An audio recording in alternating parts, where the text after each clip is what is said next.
Martí, who they simply call El Cap de Govern, or head of the government. Martí was first elected in 2011 when his party won a landslide victory of 21 seats in Andorra's 28-seat parliament. According to his very sparse resume posted on the very sparse Andorran government website, he studied architecture in France and has been active in Andorran politics since the 1990s. That said, Martí will probably wind up being one of the most consequential Andorran leaders of recent times, only because his government was the first one to impose a national income tax. A lack of an income tax was previously one of the only reasons why anyone did anything in Andorra. But in an effort to crack down on tax evasion, the other European countries have been bullying Andorra to put an end to that for a while now. And Martí wound up being the leader who finally did in 2016. Number 5, Angola. The president of Angola is named João Lourenço. They have these wonderful Portuguese names in Angola. He hasn't been on the job very long and was only sworn in this past September. For the previous 38 years, Angola has only had one president, the dictatorial José Eduardo dos Santos, who was the head of the revolutionary Marxist Party that has been the only party to lead Angola since its 1975 independence from Portugal. But by 2017, dos Santos was getting quite old, and so he announced that his chosen successor would be the defense minister, General Lourenço. He was made the new candidate of the revolutionary Marxist Party and was subsequently ratified in the next election. General Lourenço is a longtime Angolan military leader who served as an officer during Angola's big, long, messy post-independence civil war,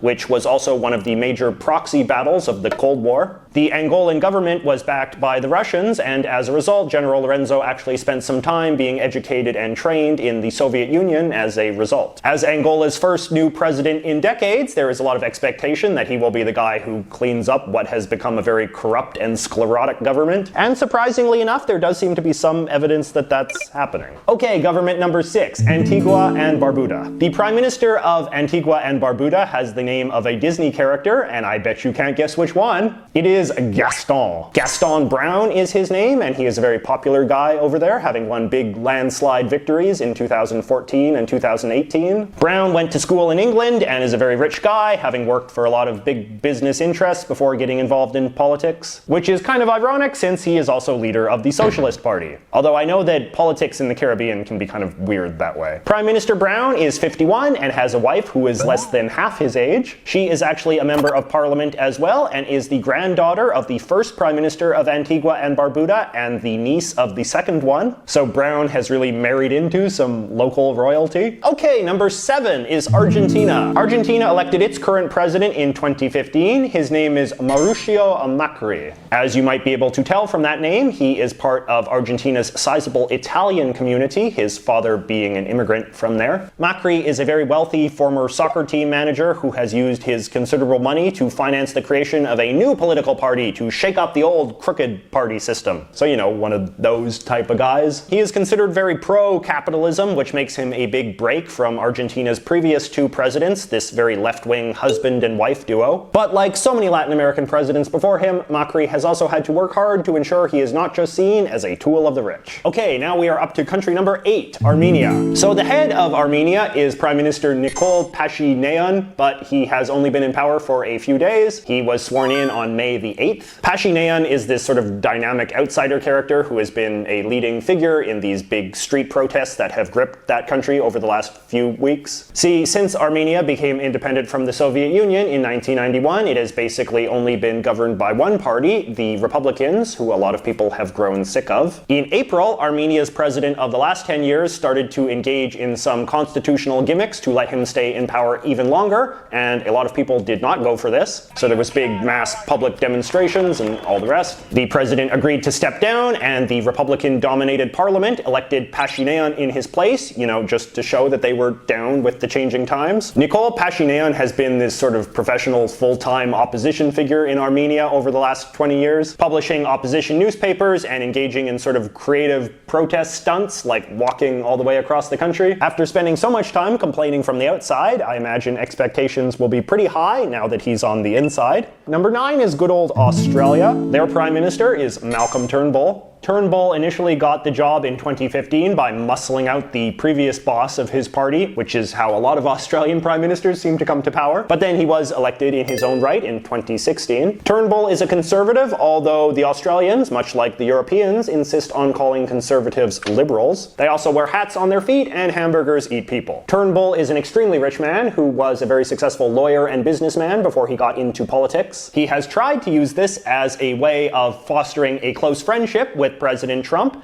as we learned about in that infamous leaked phone call from a few months back where they got into a big fight. An interesting thing about Turnbull is that he is very opposed to the British monarchy. In 1999, Australia had a failed referendum on separating itself from the British royal family, and Turnbull was head of the yes side. Number 10 is Austria, or as the Austrians themselves call it, Österreich. The Chancellor of Austria is Mr. Sebastian Kurz. Kurz is famous for exactly two things. One is being very young. He is only 31 years old, which I believe makes him the youngest ever leader of a Western democracy. And two is being very right-wing. His coalition government includes politicians from the Austrian Freedom Party, which has historically been considered one of the more toxic far-right parties in Europe. But, you know, ongoing controversy about migrants and Islam seems to be moving the European political center of gravity a fair bit these days. Kurz is often held up as representing a new generation of European conservative leadership, in more ways than one, I guess. And lastly, we have the president of Azerbaijan. Now, remember good old Nikol Pashinyan? When he was leading his protests against the old president,